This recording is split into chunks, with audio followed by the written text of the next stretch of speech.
All right. Hi there, everybody. Christian here back again. In this short video, I'm going to talk to you about how to interpret your symptoms, the correct way to interpret your symptoms. And again, we're doing a deep dive here in this six-part series.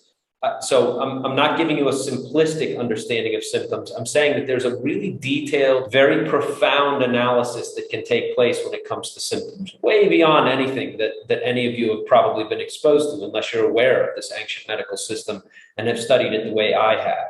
Now, a lot of you may think, yeah, I know how to interpret my symptoms. I have reflux, or maybe say you have, irritable bowel disease, and you go, yeah, I'm miserable because my elimination's terrible. I run to the toilet 25 times a day. I have cramping and bloating and gas, and I smell bad, and et cetera, et cetera. It's like, yeah, I get all of that too. Those are the obvious ones. Okay, what we need to know are some of the less obvious ones. There's no more guesswork left about what we have to do to fix your body. Your body will recover, and we're going to apply the kind of solutions that make your organs work together and cooperate again. But we need to be really, really picky about understanding what your symptoms are actually telling you about what's happening inside you. So, if you have a digestive condition, what you have primarily is an imbalance between your liver on the one hand and your spleen on the other hand. Now, this is the pivot. The relationship between your liver and spleen is the pivot. I created something that, if you're watching this video, you're probably already aware. I call the pivot protocol. This is a simple method for getting your pivotal organs to really cooperate and to work in harmony again. If you can do this, your body will heal on its own. If you need to recover from chronic digestive illness, there's a very simple path that you can follow without pills, without supplements, without trips to clueless doctors who really don't know what they're talking about and can't help you anyway. There's no reason for you to go through any more of that misery. If you're watching this video, you're already in the right place. Anytime you have, I just had a big sour belch after eating. Okay, well, there's only a few things that cause that. Or you go, I'm bloated, I'm gassy, I smell disgusting, like I'm rotten inside, right? That's very typical of people with IBS. Okay, well, there's only a few different mechanisms that give rise to that.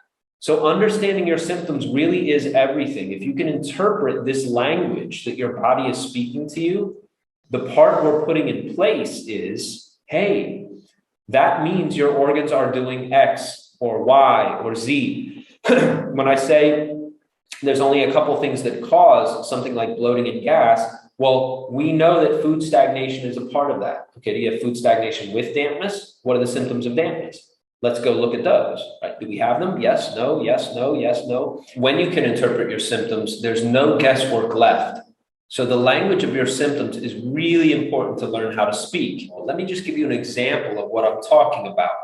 One of the things that happens when you have a serious digestive problem is that your body fills up with fluids, right? You actually start accumulating mucus, all kinds of different fluids that really cause very serious problems inside your digestive system. These fluids that cause problems are broadly labeled as dampness. Do you have a lot of mucus in the back of your throat, right? You're constantly clearing your throat. You constantly have that postnasal drip. Okay, that's a really obvious symptom of dampness. But what are some of the less obvious ones? Because if you have a damp condition and it's been in the body for a long time, I'm talking decades, right? You see, when you have a chronic digestive illness, it did not get in there overnight. And it didn't even get there last week or last month or last year. For most people, chronic digestive illness appears later in life precisely because your body has been out of balance for long enough. And plus the aging process itself, right? As you're aging, certain things are happening and your body is getting further and further out of balance unless you really know how to strategically counteract those kind of imbalances.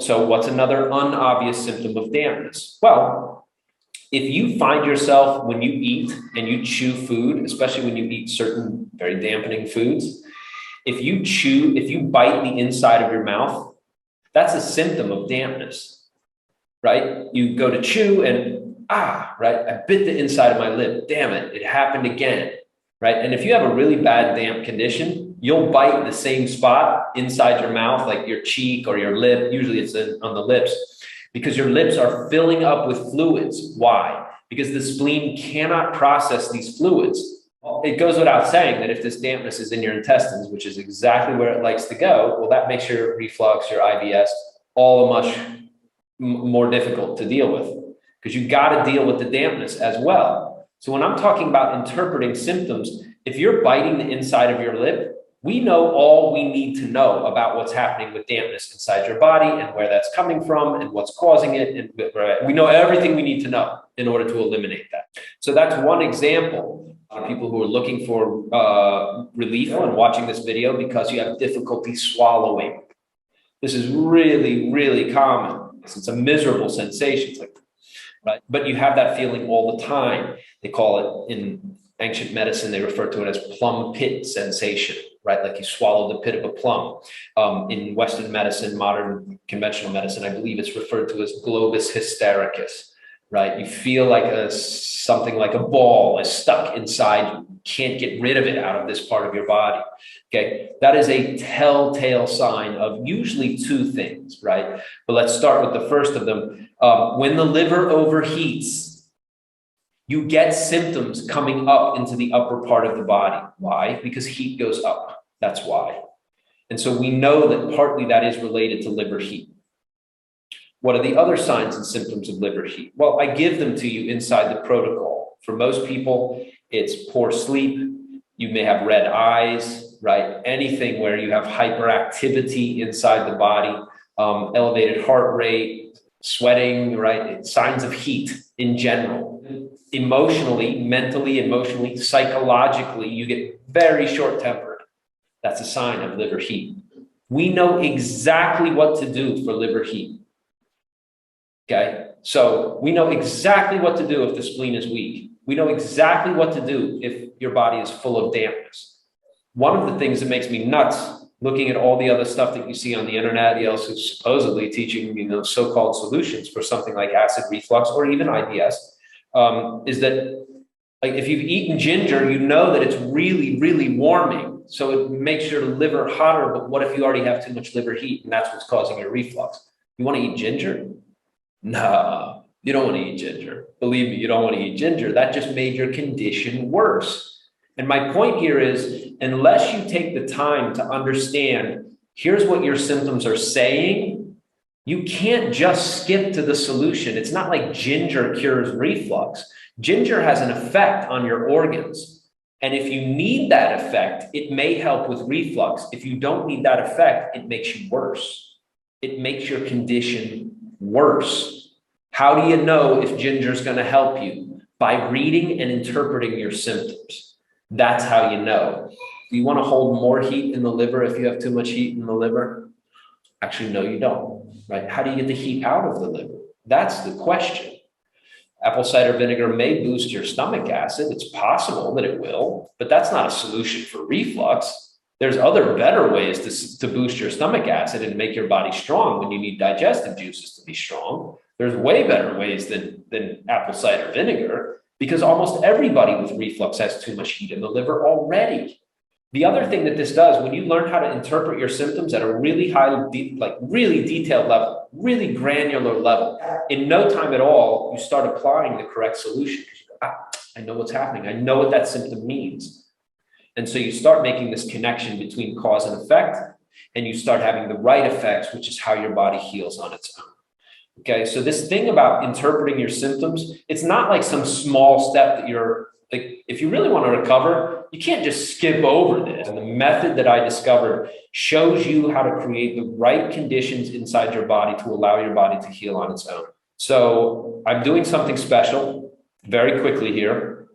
If you've seen the other videos, you know about my group coaching. I'm now going to take a select group of students. The only qualification that you have to have here is that you have to have been through the phase 1 material. I'm not going to talk, if you're not familiar with the pivot system at all, and you don't know what we're doing here, I'm not going to take you on the call because, first of all, it's a waste of your time and money.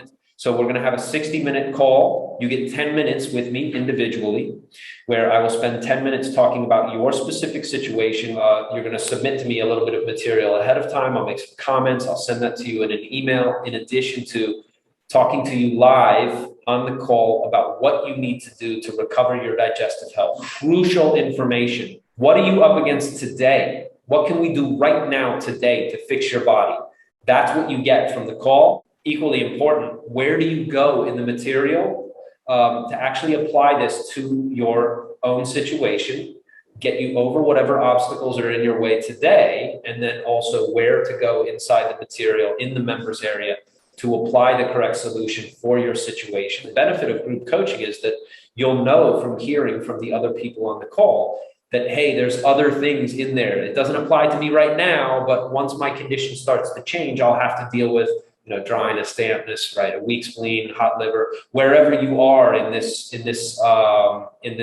it's a spectrum, but it's also like wherever you are on this graph of where your illness is, maybe you're hot and damp. Okay, well, what happens when your heat turns into dryness, right? What do you do about that? Well, you'll know where to go and what to do about that as well. That's the benefit of understanding the entire logic and the principles behind the pivot protocol system. Okay, so if you're interested in that, there's a link below. If you're just seeing this video and you haven't been through any of the material and you want to get started on healing your own digestive condition without pills, without a bunch of expensive supplements, without going to your doctor over and over again and just wasting your life, right, getting no help at all, then there's also a link below to the quiz. You can get started to fix IBS or acid reflux. Click below to get started or to sign up for group coaching. Thanks very much. I'll talk to you in a minute.